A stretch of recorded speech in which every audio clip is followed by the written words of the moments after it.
Bueno, muy buenos días, muy buen viernes. Debió haber sido esta la semana de inicio de clases, lamentablemente en lo que es el principal distrito escolar del país, que es la provincia de Buenos Aires, el conflicto persiste. Hoy ya las provincias con paritarias cerradas van a clase, capital, sin ningún tipo de dificultad, provincia de Santa Fe, Córdoba. Pero la provincia de Buenos Aires sigue sin clases porque no hay acuerdo con el gobernador Scioli. Le agradecemos muchísimo a Mirta Petrosini, que preside la Federación de Educadores Bonaerenses, la FEB, uno de los principales gremios de la provincia de Buenos Aires, que se haya venido hasta acá. Mirta, buen día. Buen día, ¿cómo estás? Qué panorama complicado. Sí, complicado, complejo y la verdad que con una profunda preocupación. Es una situación que nosotros pretendemos todos los años que no se repita, cambiar este escenario, esta lógica de que todos los años el mismo panorama, la misma incertidumbre, la misma zozobra, las negociaciones comenzando muy sobre la fecha. Nosotros desde el año pasado ya pretendíamos que el gobernador nos atendiera por una serie de puntos de agenda que tenían que ver con el sistema en sí, en su totalidad, y también empezar a discutir las paritarias realmente para, como ya te digo, evitar y poder romper esta lógica de todos los años, como dicen, la misma historia. No fue así, estuvimos expectante ya enero, ante cualquier llamado, febrero, se nos convoca y se nos plantea que va a ir claramente la provincia de Buenos Aires en consonancia con lo que define Nación. Nación convoca, se atrasa, pasa un cuarto intermedio, entre una y otra convocatoria pasan muchos días. En definitiva, llega una convocatoria a nivel nacional a 22 horas del inicio del ciclo lectivo. Eso, replicándose en provincia, esta convocatoria llega a 14 horas antes del inicio del ciclo lectivo, con una propuesta en la provincia realmente rechazada y rechazable desde todos sus puntos. No se tuvo en cuenta, por ejemplo, ninguno de los puntos que nosotros veníamos reclamando. Se nos ofrece allí un 25,5%, que consta en la primera etapa, que sería el mes de marzo, un 12%, a mitad de año un 5%, y el 6% en noviembre, que se percibe en diciembre, y ahí llegaría un salario de bolsillo a 4.522 pesos. De salario inicial para el un maestro, turno del maestro que es un poco el grado. Punto parámetro que se toma para comparar con otros distritos, ¿no? Ahora, ahí, a ver, dos cosas. Ustedes tenían un paro por 72 horas, ¿no? Que culminaría hoy. Sí, sí, sí. ¿Qué pasa el lunes? Nosotros, nosotros desde FEB ya venimos desde el 5 de febrero con un llamado a los secretarios generales de nuestras entidades que están en más de 130 distritos. El 14 de febrero se hizo un congreso ante la falta de llamado, los tiempos se acercaban. Ahí ya se define que en estas circunstancias no se iba a iniciar. Bueno, y por último, un congreso determinó si la medida de fuerza miércoles y jueves dentro del marco del conflicto nacional. El viernes, ya hoy comenzando el plan de lucha propiamente en provincia, y hay una categórica definición y decisión de los docentes no volver a las escuelas hasta que el gobierno de la provincia de Buenos Aires nos convoque y pueda realizarnos una propuesta, una oferta ampliamente mejorada a los efectos de que, bueno, después viene el proceso de llevarla a las bases, que los docentes Pero así como están las cosas, el lunes tampoco hay clases. No se vuelve a las escuelas hasta, como te decía, hasta que la decisión del gobierno vaya en este sentido. O una convocatoria, una propuesta ampliamente mejorada. Pero hasta acá vino el gobierno de Scioli y les hizo una oferta, ustedes la rechazaron. ¿Cuál es el próximo punto de encuentro? ¿O no hay? No hay todavía convocatoria, no hay llamado, ni formales ni informales. Además, lo que uno plantea también es en términos de negociación. Fue realmente atípica, porque la dinámica ha sido convocatoria, presentación de propuestas, como yo digo, a paquete cerrado, no hay opciones, y cuando en realidad la complejidad de nuestro salario, la estructura de nuestro salario merece que nosotros intervengamos, por ejemplo, para decidir el fuerte impacto que tiene que tener el básico hoy, que hoy es de 1.812 pesos con 80. Nosotros queremos apuntar fuertemente ahí. ¿Por qué? Pero Scioli, el gobierno de Scioli, lo que decía, por lo menos es lo que planteaban en la mesa de negociaciones, que justamente, si bien no se siente tanto en bolsillo, esta oferta es mejor porque va mucho al básico para tratar de recuperar esto y por eso tiene más descuentos y en el bolsillo es de menor impacto, claro, pero a la provincia le representa una mayor erogación en términos de su presupuesto. Claro, lo que pasa es que nosotros siempre hablamos de recomposición y de incremento. Por eso hablo de la complejidad que tiene la estructura del salario para que impacte en un salario digno, real, que repercuta en toda la carrera, no achate la pirámide, llegue a los jubilados. Y por otro lado, ante este embate y golpe a los bolsillos, tiene que venir a dar cuenta ostensiblemente de un recupero de poder adquisitivo, de un recupero de poder de compra. Que mejore tanto el básico como el bolsillo. Absolutamente. Lo cual representa en términos de el bruto un doble impacto del salario bruto. Primero hay que definir qué cifra se pone en el bolsillo y ahí podemos calcular qué impacto va a tener en toda la carrera y de ahí determinar, bueno, cuál va a ser el incremento para que dé cuenta, como ya te digo, de un recupero de poder de compra que ya hemos perdido desde el año pasado y se ha agudizado obviamente en estos 2 meses del año. Y ha quedado desfasado el mínimo, hay que ver cómo termina esta negociación, pero ya vienen ustedes estando detrás de provincias con las que se suelen comparar, Capital, Rosario, Santa Fe, que fueron a salarios iniciales de 6.000, 6.100, 6.200. A partir de agosto, digamos, pero por arriba de 6.000 pesos ya estarían con un turno de un docente que inicia en cualquiera de estas provincias, arrancaría a mitad de año con un promedio de 6.000 pesos, digamos. Y logramos... Ustedes vienen en 3.600. 3.600, que hoy, que nos costó el año pasado un conflicto hasta junio, si recordamos. Si recordamos 2013, a pesar de habernos convocado un 14 de enero, me estoy refiriendo ahora a 2013, un 14 de enero, con la anticipación de vidas, fuimos convocados. Después llegamos a la misma historia, como todos los años. Lo que primero ofrecía en el 2013 el señor gobernador era un 7 u 8% con recursos propios. Bueno, después acompasado con la paritaria, la negociación a nivel nacional, se llegó a un 12 y pico %. Nosotros dimos una intensa lucha y logramos cerca, en algunos casos, de un 24%. No es lo que esperábamos, pero es lo que pudimos lograr, ya te digo, dando una intensa lucha, cerrando la negociación. El año pasado, en junio. Y por eso quedaron un poco retrasados respecto de estas otras provincias que el año pasado tuvieron paritarias mejores. Mejores, sí. Es cierto que el impacto, lo que pasa que, bueno, no es un tema de los docentes, pero es cierto que el impacto de la paritaria docente sobre las cuentas públicas de la provincia de Buenos Aires es la más grande de todas, ¿no? La paritaria más relevante. Es la más relevante. La paritaria docente, digo, en términos generales, no suscripta solamente a la provincia, somos el mascarón de proa.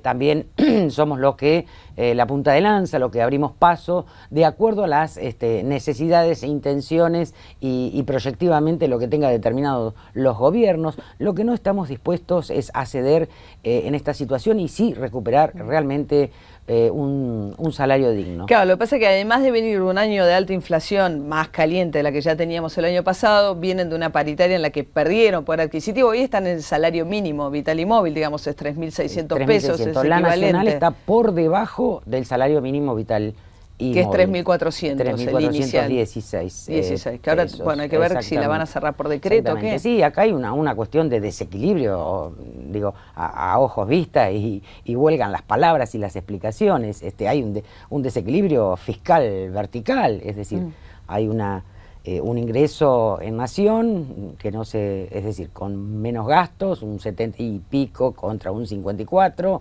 en provincia ahí se empieza a desvirtuar entre el tema del ingreso y los gastos, es decir, recaudaciones que no quedan en la provincia, que son altamente coparticipables, lo mismo en los municipios. Ahora, Mirta, un tema delicado que por la reacción de los gremios, fundamentalmente, que la Nación tiró arriba de la mesa es: atemos fuertemente esta vez lo que es presentismo a incremento salarial de bolsillo, planteando que, bueno, que ha habido una mayor inversión a nivel nacional en términos de PBI en educación y que la calidad no ha mejorado. No. Una de las razones por las cuales las familias, incluso las más humildes, eligen escuela privada versus pública tiene que ver con continuidad, digamos, que hace a la calidad.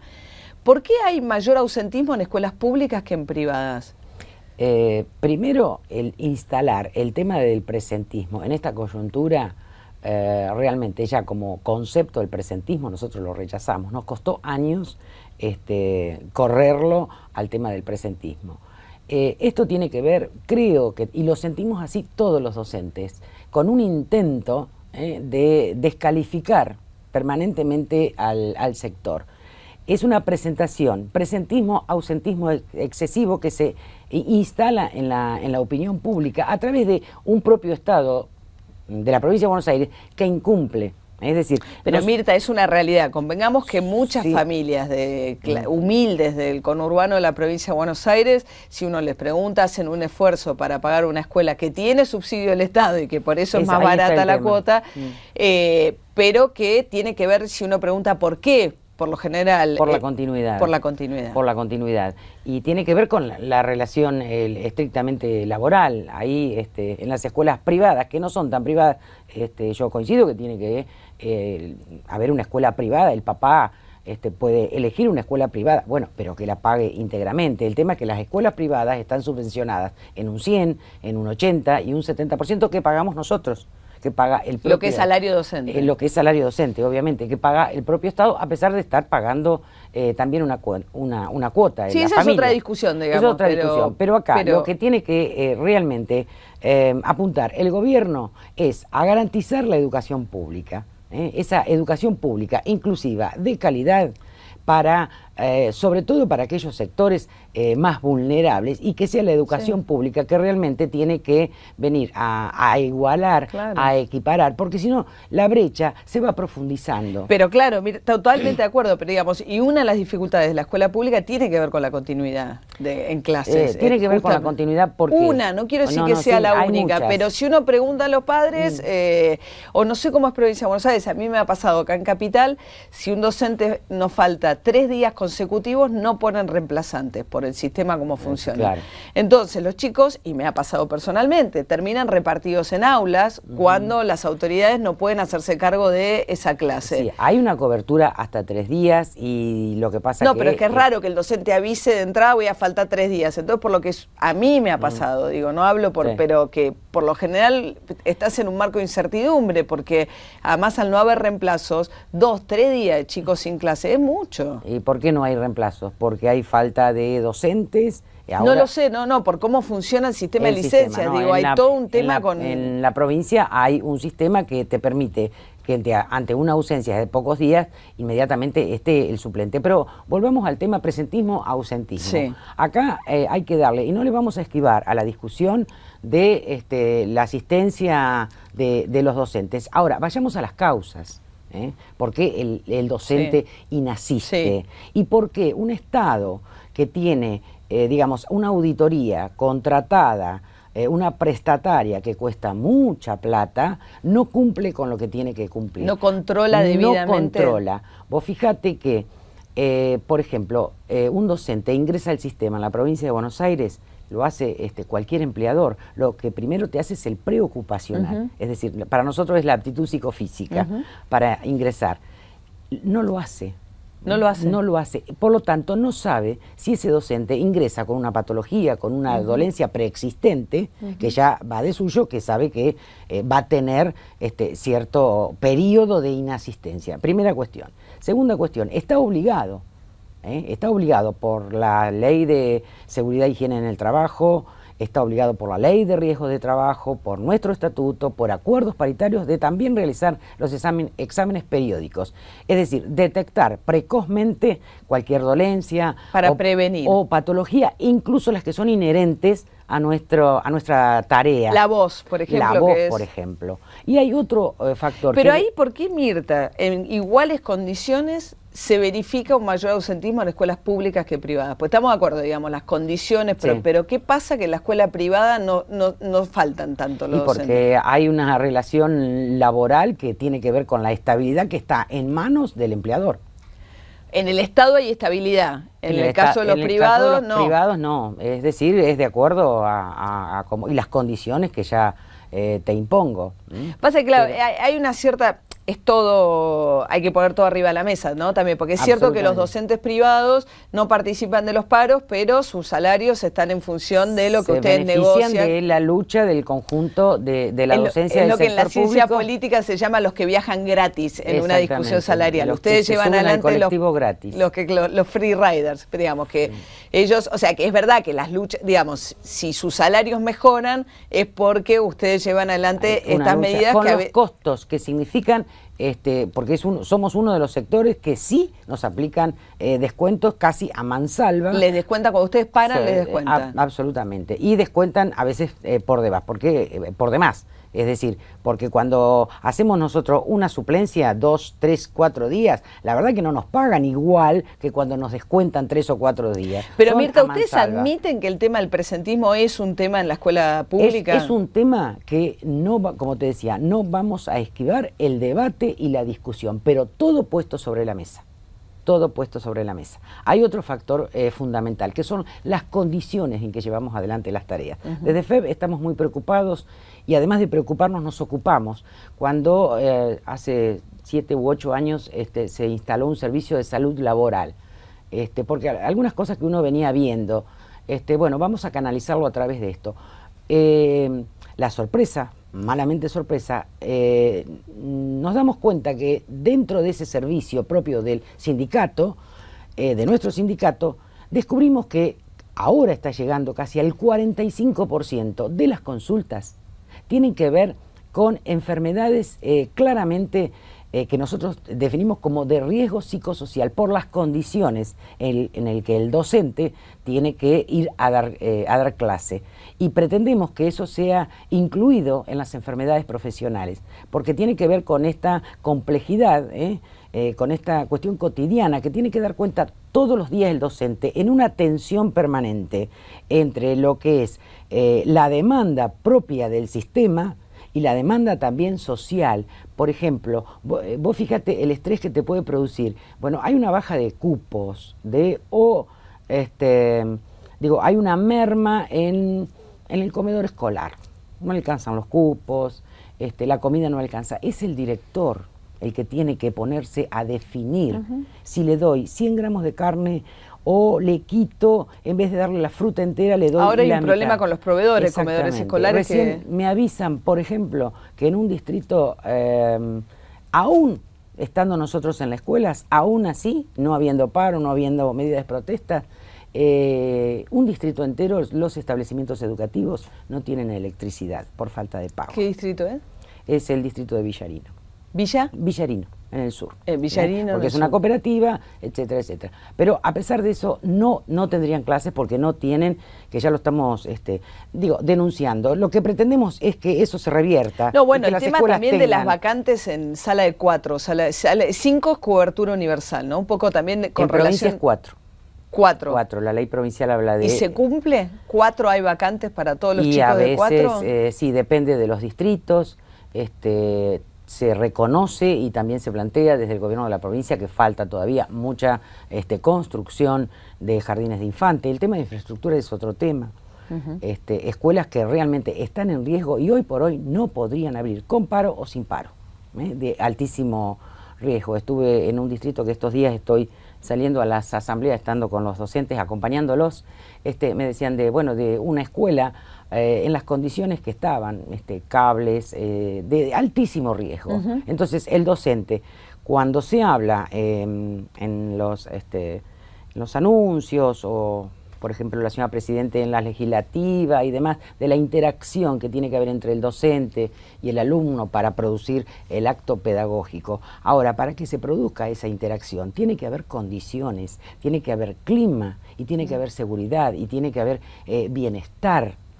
Evidentemente tiene que haber un debate muy profundo, ¿no? Porque de hecho, a pesar de todo esto que estamos hablando, ha habido una mayor inversión en términos de PBI, por lo menos en educación. Indudablemente. Y hasta el año pasado, por lo menos, se venía dando una recuperación salarial que le venía ganando a la inflación. Hasta el año pasado, que mencionamos el caso de Provincia de Buenos Aires. Sin embargo, hay un tema en la Ciudad de Buenos Aires... hubo aumento de requerimiento de escuela pública, no, de requerimiento, no, de inscripción en escuela pública, pero cae, digamos, cuando mejora la economía, cae la inscripción en la escuela pública.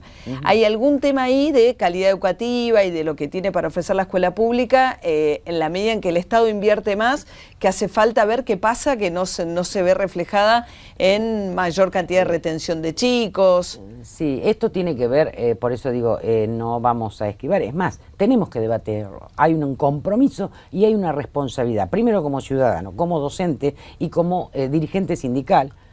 Hay una responsabilidad de llevar al debate tema presentismo y tema sistema educativo, educación integral. Sí. Para bueno, dilucidar, a ver, ¿qué pasa con tanta inversión? Con tantos herramientas, instrumentos y demás materiales que acercan a la tecnología, la computadora, a superar sí, el analfabetismo tecnológico a los chicos de menores recursos. ¿Qué pasa? Que esto no tiene los resultados. Claro. Se está invirtiendo, pero se está invirtiendo bien. Claro. Se está imputando, se está garantizando que esa inversión llegue a donde tiene que llegar. Mirá, cualquier inversión que se haga, cualquier anuncio que se haga, lo que hay que garantizar es que llegue al aula, claro, donde se produce el acto pedagógico. Lamentablemente, aula, así como están las cosas, bueno, hoy ya no, y el lunes tampoco. O sea, ustedes no vuelven a... No volvemos a las escuelas, como ya te decía, esto fue una clara determinación de nuestro Congreso. Y esto, el otro gremio importante de Provincia de Buenos Aires, sí, UTEBA, esto ya también Baradel lo ha dicho, que hay un plan de continuidad de lucha en este sentido, hasta que realmente seamos convocados y las demandas sean... dada la respuesta en el sentido que venimos reclamando. Vos fíjate, hoy estamos cobrando 120 pesos por día con estos 3.600. ¿Sabés cuánto va a ser el aumento a diciembre? De 120 vamos a ganar 150 pesos por día. Tomá un parámetro nada más. Bueno, no, está bien, lo que pasa, está bien, es el salario básico, está bien que lo peleen, pero eso es lo que es el inicial por un turno. La mayoría tienen 2 turnos, ¿no? En algunos casos, sí. Es el inicial casos, de 4 horas, de un turno de 4 horas. Un turno de 4 horas. Que también tendríamos que discutir la carga horaria del docente, es decir, el tiempo frente a alumnos y el tiempo institucional. Por esto de la continuidad y la pertenencia. No, claro, porque por la mayoría tienen 2 turnos, ya son 8 horas y 8 horas de clase. Establecimientos, claro, sí. Algunos son en el mismo, ¿no? Cuando son jornada completa. Cuando son jornada. No. O en el mismo establecimiento con distintos grupos. Con contraturno, con distintos grupos, claro. ¿no? Sí, yo también he trabajado en el mismo establecimiento, una escuela especial, a la mañana con irregulares mentales y a la tarde en orientación manual, por ejemplo, y es el mismo establecimiento en distintos cargos. Pero bueno, estamos dispuestos a dar este debate. Bueno, se gasta y se invierte, porque la educación nunca es un gasto. Claro. También esto lo tiene que comprender este gobierno, lo debieron comprender los que pasaron, el que está y los que vienen. En educación, como se denomina, se determina y se plantea fuertemente en los discursos. Es el pivote, es el eje, es el pilar del crecimiento y desarrollo de cualquier país, pero bueno, parece que el discurso va por un lado y en términos de concreciones y de imputaciones va por otro lado. Por eso digo, cualquier medida que se tome, cualquier inversión, el PBI, el 6%, supera un poco más del PBI de inversión en educación. ¿Dónde está que no están los resultados? Algo está pasando. Bueno, sentémonos a discutir todos. Claro. Mirta Petrosini, muchísimas gracias. Gracias a vos, muy amable.